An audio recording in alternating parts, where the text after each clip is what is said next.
Ils se sont moqués de ma petite activité secondaire. Quand j'ai remis ma lettre de démission, mon directeur a carrément ri et a dit « Bonne chance pour vendre des bougies sur Instagram, Léa ». J'ai souri et j'ai dit. Ils appelaient ça un passe-temps pour les perdants, mais aujourd'hui, ce passe-temps rapporte plus en une semaine que leur salaire combiné. Quand j'ai remis ma lettre de démission, mon directeur a carrément ri et a dit « Bonne chance pour vendre des bougies sur Instagram, Léa ». Mes collègues ricanaient derrière leur tasse de café comme si c'était la chute d'une blague de bureau.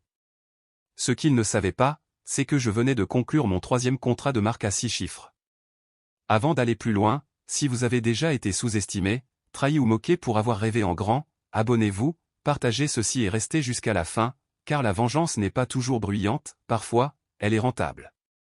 Il y a 2 ans, j'étais la personne discrète au fond du bureau d'une agence de marketing à Austin. Pas de vie sociale, pas de plan pour la fin de semaine, juste des feuilles de calcul et des nuits blanches. Mes idées volées, mon travail acharné ignoré, et chaque fois que je proposais une campagne, ils en attribuaient le mérite à Derek, le type qui m'avait un jour demandé ce que le référencement naturel voulait dire. Mais je ne me suis pas défendu. J'ai observé, j'ai appris, et la nuit, j'ai construit. J'ai lancé une petite boutique de bougies artisanales depuis mon minuscule appartement d'une chambre. J'utilisais des bocaux de récupération, de vieilles étiquettes et des tutoriels YouTube. Mes mains étaient constamment brûlées et mon compte en banque survivait à peine, mais j'avais quelque chose qu'aucun d'entre eux n'avait, une vision. Au travail, ils plaisantaient sur mon activité secondaire, l'appelaient « le petit club de bricolage de Léa ». Quelqu'un a même collé un autocollant sur mon moniteur qui disait « PDG de rien du tout ». Je n'ai pas réagi. J'ai simplement souri et utilisé leur moquerie comme carburant. Puis est arrivée la fête de Noël de l'entreprise, le soir même où ma boutique Shopify a dépassé les 100 000 $ de vente totale. Pendant qu'ils dansaient sous des lumières disco bon marché, je suis sorti pour prendre un appel avec un acheteur d'une chaîne d'hôtels de luxe. Il voulait 5000 bougies personnalisées. Cette nuit-là, je me suis fait une promesse, d'ici le prochain Noël, je serai celle dont on parle dans les journaux, pas celle qu'on ignore.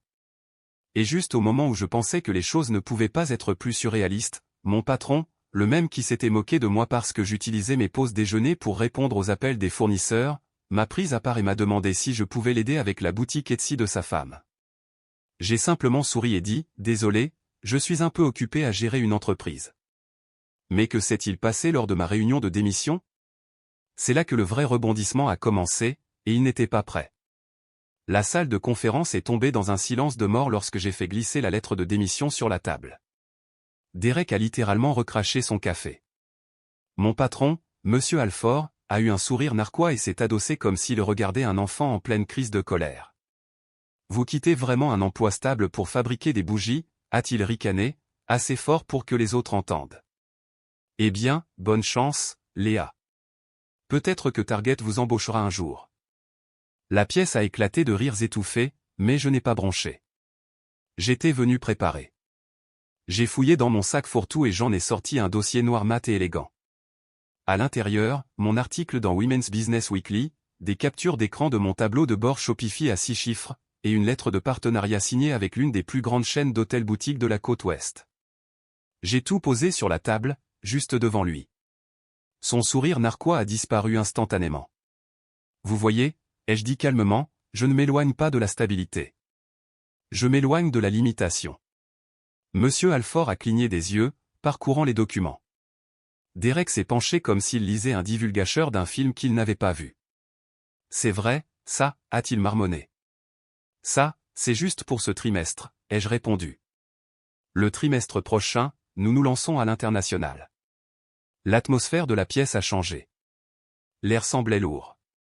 Pour une fois, j'avais toute leur attention, non pas parce qu'ils voulaient se moquer de moi, mais parce qu'ils craignaient enfin ce que j'avais construit sans eux. Plus tard dans la journée, la nouvelle s'est répandue dans le bureau comme une traînée de poudre. Soudain, des gens qui ne s'étaient jamais souciés de retenir mon nom m'envoyaient des messages privés pour prendre un café. Même Olivia, la fille qui s'était un jour moquée de mes désastres avec la cire de soja, m'a demandé si je pouvais la guider dans le domaine du commerce électronique. Mais je n'étais pas intéressé à être leur guide. J'avais déjà perdu trop d'années sous des lumières fluorescentes et de faux compliments. Je suis sorti de ce bureau non seulement sans emploi, mais libre. Ce qu'ils ne savaient pas, c'est que je n'avais pas seulement quitté mon travail, j'avais acheté l'immeuble d'Aix-en-Grave côté. Et devinez qui devait renouveler son bail dans 3 mois. Et oui, l'agence. Mais avant de passer à l'étape suivante, quelqu'un d'inattendu m'a appelé ce soir-là. Quelqu'un qui m'avait un jour dit que je n'y arriverais jamais. Et ce qu'il a dit a tout changé. C'était mon père. Je n'avais pas eu de ses nouvelles depuis plus d'1 an, pas depuis ce dîner de famille brutal où il m'avait dit publiquement « Tu devrais trouver un homme qui puisse prendre soin de toi, Léa. » Cette fantaisie d'entreprise qui est la tienne n'est pas la vraie vie. Mais maintenant, à 22h47, mon téléphone vibrait avec son nom. Je l'ai fixé une seconde, le cœur battant.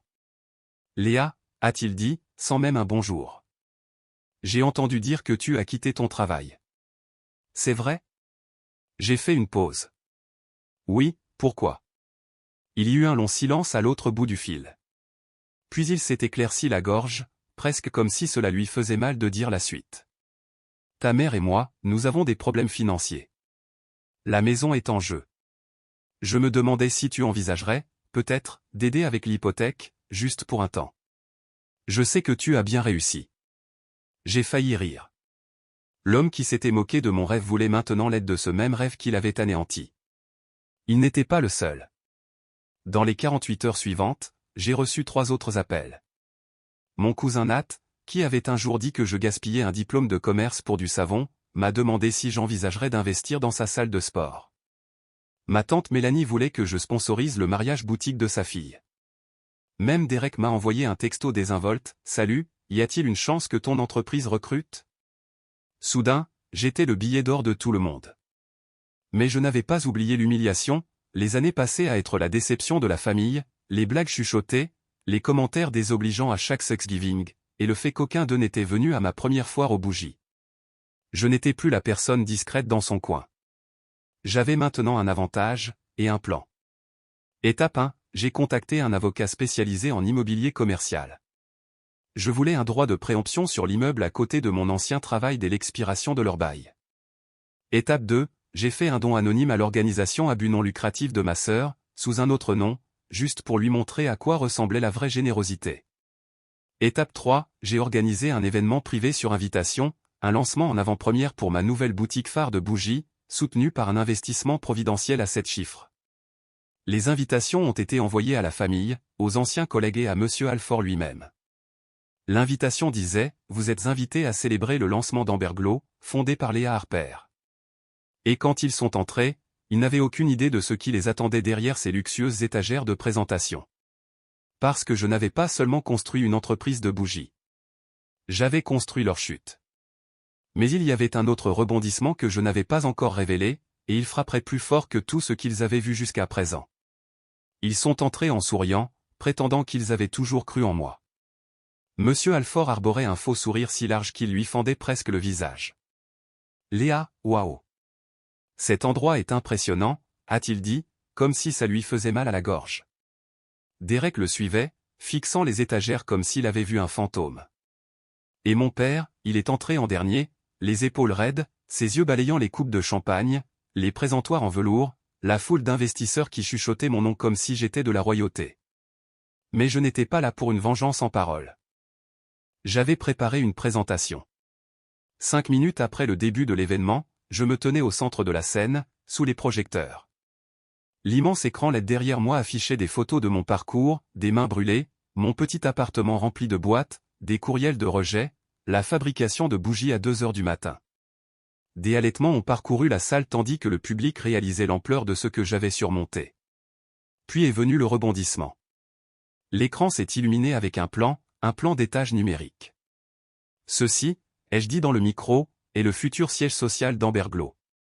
Nous déménagerons à côté d'ici 1 an. Les gens ont applaudi. Monsieur Alfort a essayé de se joindre à eux, jusqu'à ce que je passe à la diapositive suivante. Ceci, ai-je continué, est le même bâtiment où l'on m'a dit un jour que je n'avais pas l'étoffe d'un leader, où l'on m'a qualifié d'émotive, de trop douce, et pas du type PDG.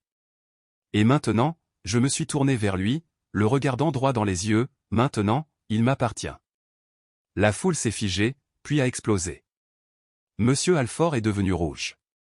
Derek avait l'air sur le point de s'évanouir. Et mon père, il est sorti discrètement, incapable de croiser mon regard. Mais je n'avais pas fini. J'ai annoncé une initiative de recrutement, Amberglow Rising, conçue pour embaucher des femmes qui avaient été négligées, sous-payées ou moquées dans des industries à prédominance masculine. Et les 5 premières embauches?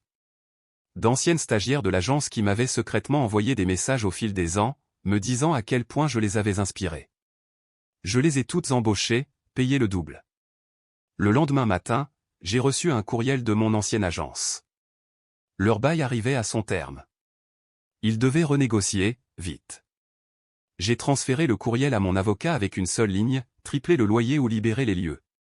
Mais juste au moment où je pensais que la poussière était retombée, j'ai reçu une lettre par la poste de la part de quelqu'un que je n'attendais pas du tout. Et ce qu'elle disait allait tout changer. L'enveloppe était couleur crème, élégante, trop soignée pour être du courrier indésirable. Pas d'adresse de retour, juste mon nom écrit en cursive. À l'intérieur se trouvait une lettre manuscrite de Madame Whitmore, la fondatrice de l'une des plus grandes chaînes de style de vie de luxe du pays. Elle avait vu les photos de mon événement sur LinkedIn, entendu parler d'Amberglow par un fournisseur de boutique, et terminait sa note par une seule phrase qui m'a presque fait lâcher la lettre: nous aimerions passer une commande nationale de 1,2 million d'unités. Je suis resté figé dans ma cuisine, le poids de ce chiffre s'abattant sur moi comme un raz-de-marée. Il y a quelques années, je ne pouvais même pas me payer l'épicerie. Maintenant, j'avais devant moi un contrat qui mettrait Amberglow dans tous les complexes hôteliers et spas d'élite des États-Unis. Mais ce n'était même pas la plus grande victoire. 3 semaines plus tard, j'ai organisé un événement de presse privée. Des journalistes de Forbes, elle et même CNBC étaient présents. Mes parents, ils l'ont regardé en direct. Mon père, qui m'avait un jour dit d'être réaliste, a envoyé un texto après: j'avais tort. Je suis fier de toi. Je n'ai pas répondu, non par colère, mais par sérénité. Parce que j'avais enfin compris quelque chose, je n'ai pas bâti Amberglow pour leur prouver qu'ils avaient tort. Je l'ai bâti parce que je croyais en moi quand personne d'autre ne le faisait. L'agence de Monsieur Alfort a déménagé 2 mois plus tard. J'ai transformé leur ancien bureau en salon créatif d'Amberglow, avec un mur sur lequel on peut lire « Sigis chaque doute qu'ils ont eu ». Maintenant, je donne des conférences dans des écoles de commerce. Je conseille des femmes qui ont perdu confiance en elles. J'entre dans des pièces où les gens chuchotent mon nom pour les bonnes raisons.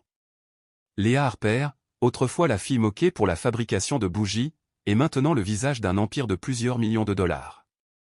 Et chaque fois que quelqu'un se moque d'un petit rêve stupide, je me contente de sourire. Parce que je sais exactement comment ça se termine. Les sous-estimés frappent toujours le plus fort quand personne ne les voit venir.